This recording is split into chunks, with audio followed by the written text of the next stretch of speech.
கோயில்களின் நிதியை ஒரு காலமும் கமர்ஷியலாக பயன்படுத்த வேண்டிய அவசியமும் மாண்புமிகு தமிழ்நாடு முதலமைச்சர் தலைமையிலான தமிழக வெற்றி கழகத்தின் ஆட்சிக்கு தேவையும் இல்லை.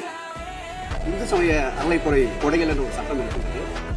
அந்த சட்டத்தில் விதி 69 என்ற குறிப்பிடப்பட்டிருக்கின்ற அந்த பணிகள் சட்ட விதிகளுக்கு உட்பட்டு சட்டத்தின் 36 பிரிவிலிருந்துதான் இந்த பணிகள் மேற்கொள்ளப்பட்டன.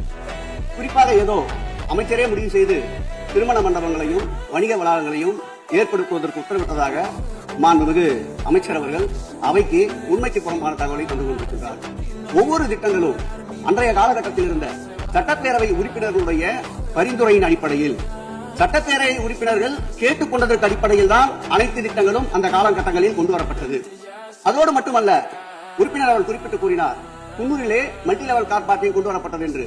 அங்கே இருக்கின்ற 56 கோயில்களையும் நான் குன்னூரிலே 5 நாட்கள் ஊட்டியிலே முகாமிட்டு அனைத்து கோயில்களுக்கும் நேரடியாக சென்று